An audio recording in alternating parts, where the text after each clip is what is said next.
ሰላም ጤና ይስጥልኝ ውድና የተከበራችሁ የሁሉ አካዳሚ ቤተሰቦች፣ በዛሬ ፕሮግራማችን ደግሞ እንደተለመደው ኢመርጂንግ ቴክኖሎጂ ያለፉ ዓመታት ሽቶችን ከእናንተ በፊት ያሉ ባቾች የተፈተኑትን ፈተና ለእናንተም በጣም ስለሚያግዛችሁ በዚህ ሙድ ስለሚወጣ አብዛኞቹ ከዚህ አይለዩም።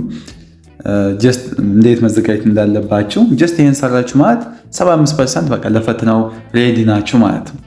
እና እንግዲህ እነኚህ በጣም ስለሚያግዟችሁ አንድ እንግዲህ ጎንደር ዩኒቨርሲቲ ኢመርጂንግ ቴክኖሎጂ ሚድ ኤግዛም መርጠን አመጣንላችኋል። አሪፍ ናቸው ጥያቄዎቹ፣ በደንብ ያዘጋጃሉ።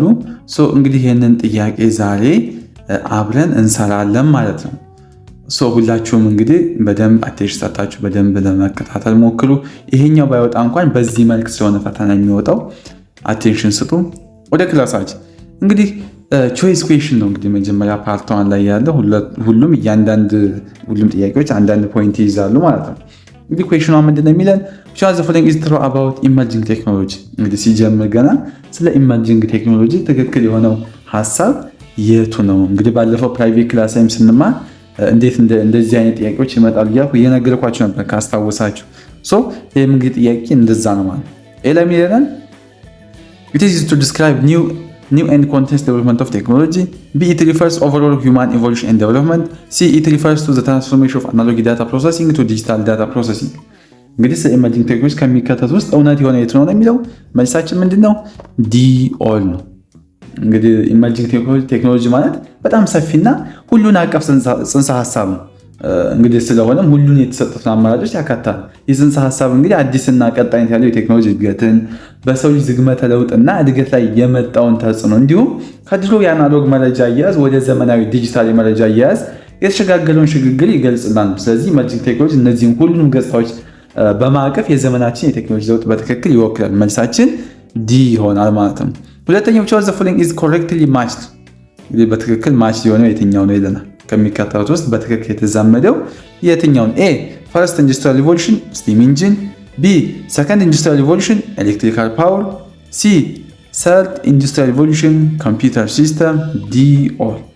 እንግዲህ ሁለተኛው የተሰጡት ሁሉም አማራጮች እንግዲህ የኢንዱስትሪ አብዮቶችን ከዋና ፈጠራዎቻቸው ጋር በትክክል ያገናኙ ናቸው። አንደኛው የኢንዱስትሪ አብዮት እንግዲህ በዋናነት የሚያተኩረው በስቲም ኢንጂን ፈጠራ ነው ብለን ባለፈው ክላስ ተምረናል። ሁለተኛው አብዮት ወይም የኢንዱስትሪ አብዮት ደግሞ በኤሌክትሪካል ፓወር መስፋፋት ላይ ያተኩራል ብለናል። ሶስተኛው የኢንዱስትሪ አብዮት ደግሞ ኮምፒውተር ሲስተም መምጣትና መስፋፋትን ያመለክታል ብለን በፕራይቬት ክላስ ላይ ተምረናል። ስለዚህ እንግዲህ ሶስቱም ማቺንጎች ትክክል ሲሆኑ መልሳችን ዲ ይሆናል ማለት ነው። ሁለተኛው የተሰጡ አማራጮች ልክ ናቸው ነው። እንግዲህ በተጨማሪ ፕራይቬት ክላስ ላይ ያልተመዘገባችሁ ተማሪዎች ተመዝግባችሁ አክሰስ አድርጉ።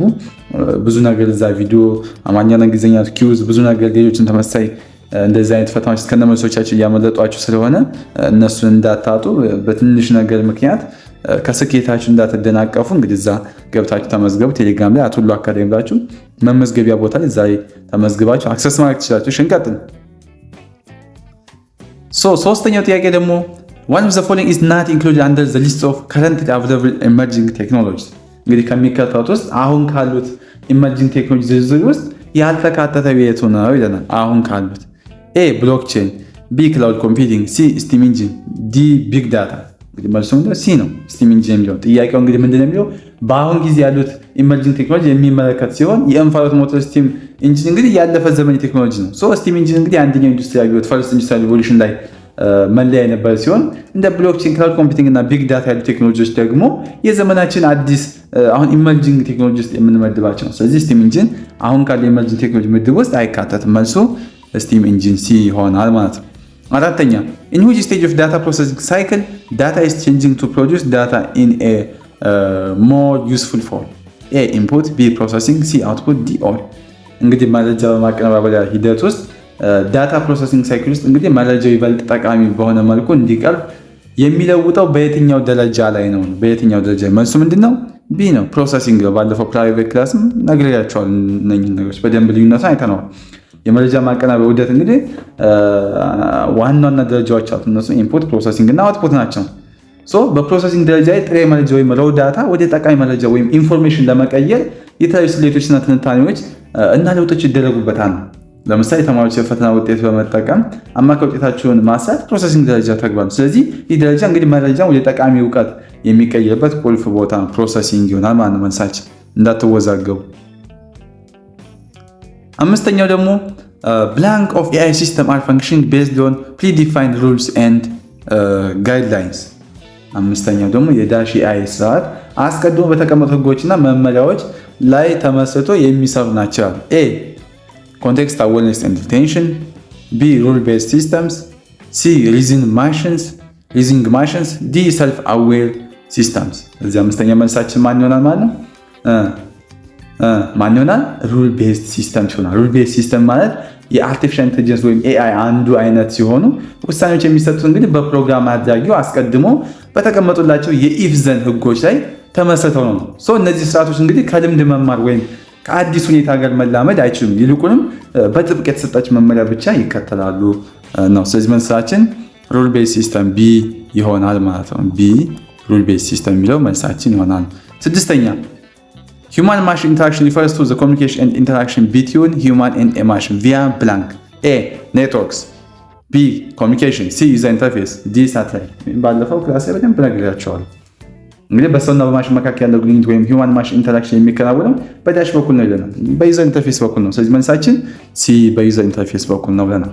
ዩዘር ኢንተርፌስ ወይም የተጠቃሚ በይነገጽ ወይም በይነበረብ ማለት ሰው ከአንድ ማሽን ወይም ኮምፒውተር ጋር የሚገናኝበት ትዕዛዝ የሚሰጥበት መድረክ ነው። ይህ እንግዲህ ይህ ኢንተርፌስ እንደ ስክሪን፣ ኪቦርድ፣ ማውዝ ወይም ደግሞ የድምፅ ትዕዛዝ ያሉ ነገሮችን ሊያካትት ይችላል። ስለዚህ መልሳችን ዩዘር ኢንተርፌስ ይሆናል ማለት ነው። እዚህ ጋር ደግሞ ትንሽ ለማየት ያስቸግራሉ። ብላንክ ኢዝ ዳታ አባውት ዳታ። ሰባተኛ ደግሞ ዳታ አባውት ዳታ ይላል። ስለ መረጃ የሚገልጽ መረጃ ምን ይባላል? ሜታ ዳታ ይባላል። ሜታ ዳታ ማለት ስለ አንድ ዋና መረጃ ወይም ዳታ ተጨማሪ መረጃዎችን የያዘ ዳታ አባውት ዳታ ነው። ስለዚህ መልሳችን ሜታ ዳታ ዲ ላይ ያለ ይሆናል ማለት ነው። ስምንተኛ ብላንክ ኢዝ ኮሌክሽን ኦፍ ኮምፒውተር ሰርቪስ ኤንድ አዘር ዲቫይስ ኮኔክትድ ቱ ዋን አናዘር ቱ አለው ሼሪንግ ኦፍ ዳታ። ትንሽ ለማንበብ ይከብዳል። የመረጃ ልውውጥን ለማስቻል እርስ በርስ የተገናኙ ኮምፒውተሮች፣ ሰርቨሮች ወይም ሌሎች መሳሪያዎች ስብስብ ዳሽ ይባላል። ስለዚህ የሚባል ኔትወርክ ነው። ኔትወርክ ይባላል። ስምንተኛ ኔትወርክ ነው። ኔትወርክ ወይም በአማርኛ አውታረ መረብ የምንለው ሲሆን ኔትወርክ ማለት ሁለት ወይም ከዚያ በላይ የሆኑ ኮምፒውተር መሳሪያዎች መረጃና ግብአቶች ወይም ሪሶርሶች ለመለዋወጥ እንዲችሉ እርስ በርስ የሚገናኙበት ስርዓት ነው እንለዋለን። ኔትወርክ እንለዋለን። ለምሳሌ በቤት ውስጥ ያለው ኮምፒውተር፣ ሞባይል ስልክና ፕሪንተር በዋይፋይ አማካኝ ሲገናኙ ኔትወርክ ይፈጠራል። ኢንተርኔት እንግዲህ በዓለም ላይ ትልቅ ኔትወርክ ነው። ኔትወርክ ይሆናል። ዘጠኛው ዘ ፎሎዊንግ ከባድ ነው አይነበብም መሰለኝ። ዘጠነኛው ከሚከተሉት ውስጥ የኤአይ ጥቅም ያልሆነው የቱ ነው መሰለኝ የሚለው ዲስአድቫንቴጅ ኦፍ ኤአይ ነው። ስለዚህ መልሳችን ትንሽ ለማንበብ ስለሚከብድ ዝም ብዬ ነግራችኋለሁ። ሲ ኢንክሪዝ ኢን አንኢምፕሎይመንት የሚለው ይሆናል። የስራ አጥነትን መጨመር የሚለው ሲ ላይ ያለ ኢንክሪዝ ኢን አንኢምፕሎይመንት የሚለው የዘጠነኛ መልሳችን ይሆናል ማለት ነው። አስረኛ the characteristics of the computer system capable of thinking, reasoning and learning is known as blank። እንግዲህ የማሰብ የማመዛዝና የመመርመር ችሎታ ያለው ኮምፒውተር ስርዓት ባህሪ ዳሽ በመባል ይታወቃል። የኛው አርቲፊሻል ኢንተለጀንስ እንለዋለን ማለት ነው። መልሳችን አርቲፊሻል ኢንተለጀንስ የሚለው ሲ ይሆናል ማለት ነው። አርቲፊሻል ኢንተለጀንስ ማለት ኮምፒውተሮች፣ ማሽኖች የሰውን ልጅ የማሰብ የመማር የማመዛዘን ችግር የመፍታት ችሎታዎችን እንዲላበሱ የሚያደርግ የቴክኖሎጂ ዘርፍ ነው። እንግዲህ የቴክኖሎጂ ማሽኖች ከአካባቢያቸው መረጃ በመቀበል በመተንተንና ብልህ ውሳኔዎች እንዲወስኑም ያስችላቸዋል ብለን ክላስ ላይ ባለፈው አይተናል። AI was coined by blank in the 1956 year። 11ኛ ደግሞ AI የሚለው ቃል በ1956 ዓ.ም በዳሽ የተፈጠረ ነው ይላል። መልሱ ምንድነው? ቢ ነው። እንግዲህ በጆን ኤምሲ ካርቲ ነው። በጆን ኤምሲ ካርቲ በሚለው በዚህ ሰውየን በጆን ኤምሲ ከርዚ በእሱ የተፈጠረ አርቲፊሻል ኢንተለጀንስ የሚለው ቃል ለመጀመሪያ ጊዜ የተጠቀመና ጽንሰ ሀሳቡን ያበለጸገው እንግዲህ አሜሪካዊ ኮምፒውተር ሳይንቲስት ጆን ኤምሲ ከርዚ ነው ማለት ነው። ይህ ቃል የተጠቀመው እንግዲህ በ1956 ዓ.ም በዳርትማውዝ ኮንፈረንስ ላይ ነበር ማለት ነው። ፕራይቬት ክላስ ላይም በደንብ ተነጋግረንበታል። መድገም አያስፈልግም። 12ኛ which test in AI holds communication within humans። 13ኛ ደግሞ በኤአይ ውስጥ እንግዲህ ከሰዎች ጋር ግንኙነት የሚይዘው የትኛው ፈተና ነው ይለናል። የኛው ደግሞ ቱሪንግ ቴስት የሚለው ነው። ቢ ቱሪንግ ቴስት ይሆናል ማለት ነው። ቢ ቱሪንግ ቴስት ይሆናል። 12ኛ ቢ ቱሪንግ ቴስት ይሆናል። እንግዲህ ቱሪንግ ቴስት ማለት በአለን ቱሪንግ የቀረበ ፈተና ሲሆን የአንድን ማሽን የማሰብ ችሎታ ለመገምገም ያገለግላል ማለት ነው። ፈተናው እንግዲህ አንድ ሰው በጽሁፍ ከማሽን ከሌላ ሰው ጋር ሲነጋገር የትኛው ማሽን እንደሆነ መለየት ካልቻለ ያ ማሽን የሚያስብ እንደሆነ ይቆጠራል። ይህ ፈተና እንግዲህ በማሽንና በሰው መካከል ያለውን ግንኙነት ጥራት እንግዲህ በመለካት የኤአይን ብስለት ለመገምገም እንደ መስፈርቱ ነው የሚያገለግል ነበር። የምንለዋል ቱሪንግ ቴስት ይባላል። 13ኛ ደግሞ ኤኤስአይ ሲስተም ፐርፎርምስ which one of the following task? A. Taking rational decisions. B. Creating artists. C. Building emotional relationships. D. All of the above. 13ኛው የኤኤስአይ ስርዓቶች ከሚከተሉ ተግባራት ውስጥ የትኛውን ያከናውናል? መልሱ ዲ ነው። All of the above ነው። እንግዲህ አርቲፊሻል ሱፐር ኢንቴሊጀንስ ወይም ኤኤስአይ ማለት አርቲፊሻል ሱፐር ኢንቴሊጀንስ ማለት እንግዲህ ከሰው ልጅ የማሰብ ችሎታ በሁሉም ዘርፎች እጅግ የላቀ የሆነ የኤአይ ደረጃ ነው። እንዲህ ያለው ስርዓት ካለ ምክንያታዊ ውሳኔዎችን ከመስጠት ቴክኒካል ዲሲዥንስ አልፎ እንደ ስነ ጥበብ መፍጠር ወይም ክሬቲንግ አርትስ እና ስሜታዊ ግንኙነቶችን መገንባት ቢልዲንግ ኢሞሽናል ሪሌሽንሽፕስ ያሉ እጅግ ውስብስብ የሆኑ የሰው ልጅ ባህሪያትን ማከናወን ይችላል። ስለዚህ ሁሉም መልስ ይሆናል። ዲ ኦል ይሆናል። 14ኛው choose the following advantage of artificial intelligence in some social media. A. Face verification. B. Detect facial features. C. Identify contextual meaning of emoji. D. All of the above. እንግዲህ በማህበራዊ ሚዲያ ውስጥ የአርቲፊሻል ኢንተለጀንስ ጥቅም ምንድነው ይለናል። ስለዚህ መልሳችን ኦል ነው። ሁሉም እንግዲህ የአርቲፊሻል ኢንተለጀንስ ጥቅም ነው።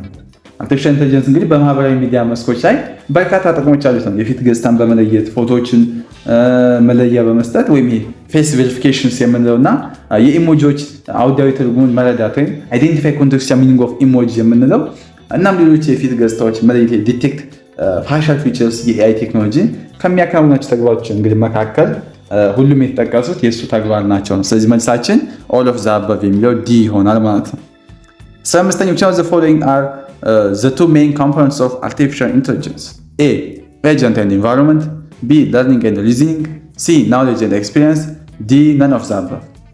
እንግዲህ 15ኛ ጥያቄ ደግሞ ምንድነው የሚለን ከሚከተሉት ውስጥ እንግዲህ ሁለቱ የአርቲፊሻል ኢንተለጀንስ ዋና ዋና ክፍሎች የትኞቹ ናቸው ነው የሚለን። ባለፈው ክላስም እንደተማርነው ያው ለርኒንግ ኤንድ ሪዝኒንግ ናቸው ሁለቱ እንግዲህ ለርኒንግ እና ሪዝኒንግ ናቸው። ስለዚህ መልሳችን ቢ ለርኒንግ ኤንድ ሪዝኒንግ የሚለው ይሆናል ማለት ነው። ለርኒንግ መማር የምንለው ሲሆን ሪዝኒንግ ደግሞ የማመዛዘን ችሎታዎች እንግዲህ የአርቲፊሻል ኢንተለጀንስ መሰረታዊ ምሰሶዎች ናቸው ነው። ለርኒንግ ማለት የኤአይ ስርዓት ከልምድ ወይም ከመረጃ አዲስ ነገሮችን በመረዳት ራሱን የማሻሻል ሂደት ሲሆን ሪዝኒንግ ደግሞ ያንን እውቀት ተጠቅሞ ምክንያታዊ ድምዳሜ ላይ የመድረስ ወይም ችሎታን የመፍጠር ችሎታ ሪዝኒንግ እንለዋለን ማለት ነው። 16ኛ which one of the following is an example of semi structured data? 16ኛ ደግሞ ከሚከተሉት ውስጥ ለሰሚ ስትራክቸርድ ዳታ ምሳሌ የሆነው የቱ ነው ይለናል። A. Excel files. B. Video files. C. ZML files. D. Audio files. ስለዚህ መልሳችን ይሆናል ማለት ነው C. ZML files ይሆናል ማለት ነው። ሰሚ ስትራክቸርድ ዳታ ማለት ምን ማለት ነው? ባለፈው ፕራይቬት ክላስ ስንማር ሙሉ በሙሉ ያልተደራጀ ወይም አንስትራክቸርድ ግን ደግሞ ዳታቤዝ ጥብቅ መዋቅር ወይም ስትራክቸር የሌለው የመረጃ አይነት ነው ብለናል። እነሱም ZML እና JSON ፋይሎች የዚህ አይነቱ እንግዲህ መረጃ ዋና ዋና ምሳሌዎች እንደሆኑ ባለፈው አይተናል። ምክንያቱም እንግዲህ በውስጣቸው መረጃን ለመግለጽ የሚያገለግሉ እንደ ታግስ ያሉ መለያዎችን ይይዛሉ። ነገር ግን እንደ ሰንጠረዥ ጥብቅ የሆነ አቀማመጥ የላቸው ነው። እንደ ቪዲዮ እና አውዲዮ ያሉ ፋይሎች አንስትራክቸር ሲሆኑ ኤክሴል ፋይሎች ደግሞ ስትራክቸር ዳታ ናቸው። ስለዚህ መልሳችን እዚህ ላይ ምንድነው የተጠየቅነው? ሰሚ ስትራክቸር ከሆነ ZML እና JSON ፋይሎች ይሆናሉ ማለት ነው። ስለዚህ መልሳችን ማን ይሆናል? C. ZML ፋይልስ ይሆናል ማለት ነው። 17ኛ ደግሞ 17ኛው ቻንስ ፎሎዊንግ ኢዝ ኮሬክት አባውት ዳታ ኩሌሽንስ። ስለ ዳታ ኩሌሽንስ ወይም ስለ ሶስተኛው ኢንዱስትሪ ዳታ ኩሌሽን ትክክል የሆነው የቱ ነው? ስለ ዳታ ኩሌሽን ትክክል የሆነው የትኛው ነው? A. It is concerned with making raw data acquired amenable to use in decision making. B. It is persistence in management of data in a scalable way. C. It is active management of data over its life cycle. D. All. 17ኛ ስለዚህ ዳታ ኩሌሽን ትክክል የሆነ የትኛው ነው? ስለዚህ ሁሉም ልክ ናቸው። ዲ ኦል። ዳታ ኩሌሽን ማለት ምንድን ነው ብለናል ባለፈው ስንማር መረጃዎችን በህይወት ዑደት ውስጥ ወይም በሙሉ በንቃት የማስተዳደር ሂደት ማለት ነው። የደረጃ እንግዲህ ጥሬ መረጃ ወይም ራው ዳታን ለውሳኔ አሰጣጥ በሚጠቅም መልኩ ማዘጋጀት ወይም አሚኔብል ቱ ዩዝ መረጃዎችን በዘላቂነት ማስተዳደር ፐርሲስተንስ ማኔጅመንት የምንለው እና ደግሞ መረጃን በዚህ በህይወት ዑደት ውስጥ ሙሉ በሙሉ በንቃት መቆጣጠር አክቲቭ ማኔጅመንት ኦፍ ዳታን ያካትታል ብለን አይተናል። ስለዚህ የተሰጡ ሁሉም አማራጮች የዳታ ኩሌሽንን የተለያዩ ገጽታዎች በትክክል ይገልጻሉ። በዚህም ምክንያት መልሳችን ዲ ኦል ይሆናል ማለት ነው። ቀጣይ የምንሄደው ወደ 18ኛ ነው። 18ኛው ደግሞ ስንሄድ among the following is incorrect about third industrial revolution ስለ ሶስተኛው የኢንዱስትሪ አብዮት እንግዲህ ከሚከተሉት ውስጥ ትክክል ያልሆነው የትኛው ነው ይለናል። ኤ digital revolutions B widespread use of digital logic circuit C technological revolution D transition of mechanical and analog to digital systems ስለዚህ የተሰጡት አማራጮች እንግዲህ መልሳችን በቃ ዲ ነው። ዲ የሆነበት ምክንያት ምንድነው? ትራንዚሽን ኦፍ መካኒካል ኤንድ አናሎግ ቱ ዲጂታል ሲስተም ትክክል ያልሆነው የቱ ነው የሚለው ጥያቄው። ስለ ሶስተኛው የኢንዱስትሪ አብዮት ከሚከተሉት ውስጥ ትክክል ያልሆነው የትኛው ነው? ስለዚህ ዲ ትራንዚሽን ኦፍ መካኒካል ኤንድ አናሎግ ቱ ዲጂታል ሰርኪዩት የሚለው ዲ ትክክለኛው መልሳችን ይሆናል። የተሰጠው አማራጭ እንግዲህ ትራንዚሽን ኦፍ መካኒካል ኤንድ ዲጂታል አናሎግ ቱ ሲስተምስ የሚለው የሶስተኛው የኢንዱስትሪ አብዮት በትክክል ይገልጻል። ነገር ግን ጥያቄው ትክክል ያልሆነው ኢንኮሬክት ስለሚጠይቅ መልሱ በራሱ ጥያቄው ስህተት ሊኖር ስለሚችል ያሳያል። ሆኖም ከተሰጡት አማራጮች ውስጥ እንግዲህ ቢ ሲ እና ኤ ሁሉም እንግዲህ ከሶስተኛው አብዮት ጋር የሚገናኙ በመሆናቸው ዲ እንግዲህ የተሻለ መልስ ሊሆን ይችላል። ምክንያቱም ይህ አባባል ራሱ አብዮቱን የሚገልጽ ሀረግ ነው። ነገር ግን ሁሉም አማራጮች አብዮቱን ስለሚገልጹ ጥያቄው ራሱ ግልጽነት ስለሚጎለው ምናልባት የተሳሳተም ጥያቄ ሊሆን ይችላል። ግን ዲን ያዙት ነው መልስ እዚህ ጋር ዲን ያዙት። ያ ማለት ኮምፕሊትሊ አይሆንም ማለት ሳይሆን ሞር ኤቢሲ ምንድናቸው ሪሌትድ ይሆናሉ ነው። ወደ ተጠየቀው ጥያቄ ወደ ሰርድ ኢንዱስትሪያል ሪቮሉሽን ሪሌት ያደርጋል። ዲ ግን ትንሽ በቃ ከነሱ ራቅ ብሎ ያለው እሱ ስለሆነ ኢንኮሬክት ስለሚል ዲ ብለን እንያዘው ማለት ነው። 19ኛው all types of artificial intelligence based on functionality except እንግዲህ ሁሉም በተግባር ላይ ወይም በፋንክሽናሊቲ ላይ የተመሰረቱ የአርቲፊሻል ኢንቴሊጀንስ አይነቶች ናቸው ከዳሽ በስተቀር ነው።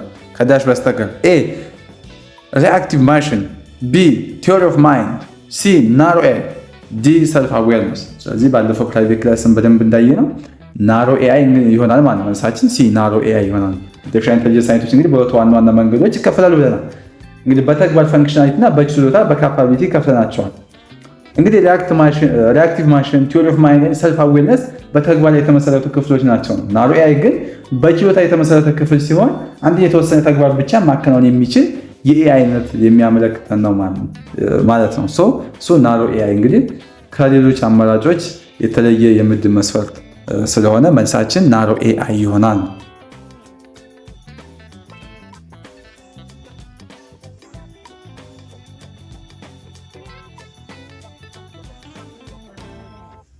let us continue አሁን ደግሞ የምንሄደው ቀጥታ ወደ 20ኛ ነው። ወደ 20ኛ ስንገባ which one the following is not the key characteristics of Hadoop እንግዲህ ከሚከተሉት ውስጥ የሃዱፕ ቁልፍ ባህሪ ያልሆነው የትኛው ነው? ኤ ኢንቫይሮንመንታል ኢኮኖሚካል ኤ ኢኮኖሚካል ቢ ሪላየብል ሲ ፍሌክሲብል ዲ ሲ ስኬሌብል ዲ ኢንፍሌክሲብል። ትንሽ ጽሁፎቹ በደንብ ስለማይታዩ ለማንበብ መልሳችን ይሆናል ዲ ኢንፍሌክሲብል የሚለው ይሆናል ነው። እንግዲህ ሃዱፕ እንግዲህ ትልቅ መረጃ ወይም ቢግ ዳታን ለማቀነባበር የሚያገለግለን ሲስተም ሲሆን ዋነኛ ባህሪያቱ እንግዲህ ኢኮኖሚሻል ነው፣ ወጪ ቆጣቢ ነው፣ ሪላየብል ነው፣ አስተማማኝ ነው እና ስኬሌብል ነው፣ በቀላሉ ሊስፋፋ የሚችል መሆኑ ነው። ኢንፍሌክሲብል የማይለወጥ የሚለው ቃል ግን ከሃዱፕ ባህሪ ጋር እንግዲህ የሚቃረን ስለሆነ እሱ አይሆንም ነው። ምክንያቱም ሃዱፕ የተለያዩ መረጃዎች አይነቶች ትንተና ዘዴዎችን ለማስተናገድ የሚያስችል ከፍተኛ መተጣጥ ወይም ፍሌክሲቢሊቲ ችሎታ አለው። ስለዚህ ኢንፍሌክሲብል የሃዱፕ ባህሪ አይደለም ነው። መልሳችን ኢንፍሌክሲብል የሚለው ዲ ይሆናል። 21ኛው which one of the following is advantage of big data clustering software እንግዲህ አንድ ደግሞ ከሚከተሉት ውስጥ የቢግ ዳታ ክለስተሪንግ ሶፍትዌር ጥቅም የሆነው የቱ ነው? ኤ ሪሶርስ ፑሊንግ ቢ ሃይ አቬይላቢሊቲ ሲ ቤዝ ስኬላቢሊቲ ዲ ኦል። እንግዲህ ኦል ነው ማለት ቢግ ዳታ ክለስተሪንግ ሶፍትዌር ማለት ትልቅ መረጃን ለማስተዳደር በርካታ ኮምፒውተሮችን እንደ አንድ ስርዓት እንዲሰሩ ማድረግ ማለት ነው። ይህ ዘዴ እንግዲህ ሪሶርስ ፒንግ ወይም የግብአት ማሰባሰብ አለው፣ ሃይ አቬይላቢሊቲም አለው የአገልግሎት አለመቋረጥ እና ኤዝ ኦፍ ስኬላቢሊቲ ሲ ላይ የሚለው ትንሽ ታነብንት ኤዝ ኦፍ ስኬላቢሊቲ በቀላሉ ማስፋፋት ችሎታም ይሰጣል። እነዚህ ሁሉ ጥቅሞች ትልቅ መረጃን በብቃትና በአስተማማኝነት ለማቀናበር ወሳኝ ስለሆኑ መልሳችን ዲ ኦል ይሆናል ማለት ነው።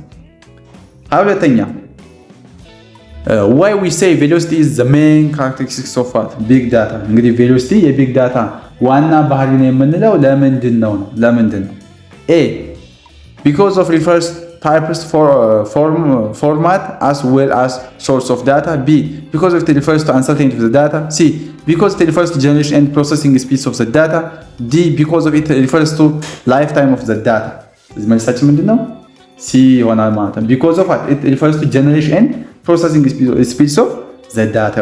velocity እንግዲህ በቢግ ዳታ ውስጥ ከሚያመለክተው መረጃ የሚፈጠርበትንና መተንተን ያለበትን ከፍተኛ ፍጥነት የሚገልጽ ነው። እንግዲህ በዛሬው ጊዜ መረጃ እንግዲህ ከማህበራዊ ሚዲያ ከአይኦቲ መሳሪያዎች ከሌሎች ምንጮችም ያለማቋረጥና በፍጥነት ይፈጠራል። ይህ መረጃ እንግዲህ በፍጥነት ተቀብሎ በመተንተንና ወቅታዊ ጠቃሚ ውሳኔዎችን ለመስጠት ቬሎሲቲ በጣም ወሳኝ ነው። ስለዚህ መልሳችን ሲ ይሆናል።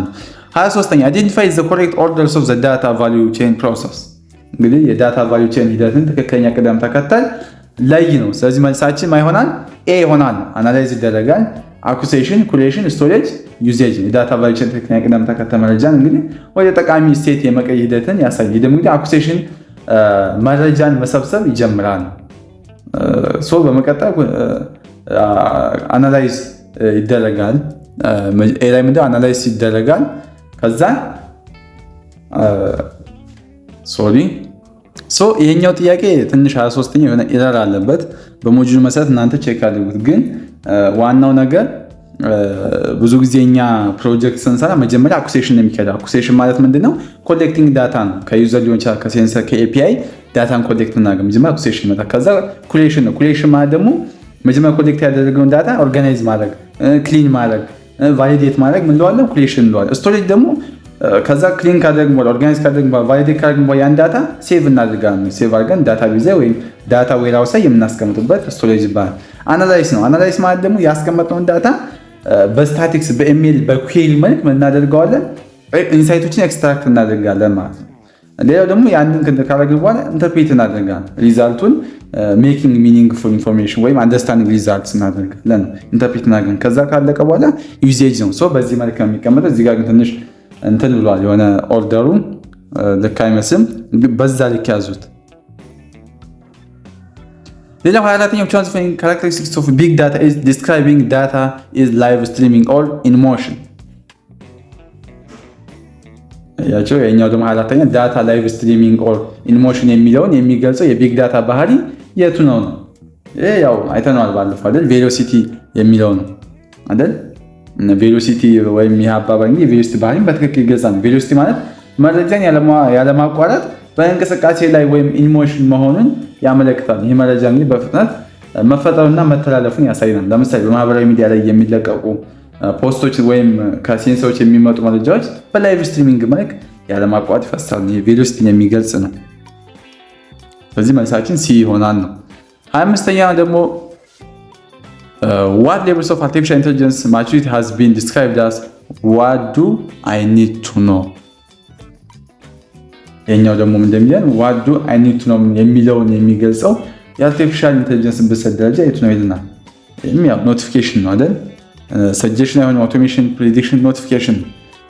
እንግዲህ ደረጃ ኖቲፊኬሽን የምንለው ኤአይ ስርዓቱ እንግዲህ አስፈላጊ መረጃዎችን ለይቶ ለተጠቃሚ ማሳወቅ ያለብህ ወይም what do I need to know ወይም ለተጠቃሚ መረጃ ለይቶ ማሳወቅ ያለብህ በማለት የሚያሳውቅበትን የብስለት ደረጃ ያመለክታል። ስርዓቱ እንግዲህ መረጃን በማጣራትና ቅድሚያ በመስጠት ለተጠቃሚ በጣም አስፈላጊ የሆኑትን ነገሮች ብቻ ያቀርባል። ለምሳሌ ኢሜል በጣም አስፈላጊ የሆኑ መልእክቶችን ለይቶ ማሳወቅ ሲልክለት የኖቲፊኬሽን ደረጃ ይባላል።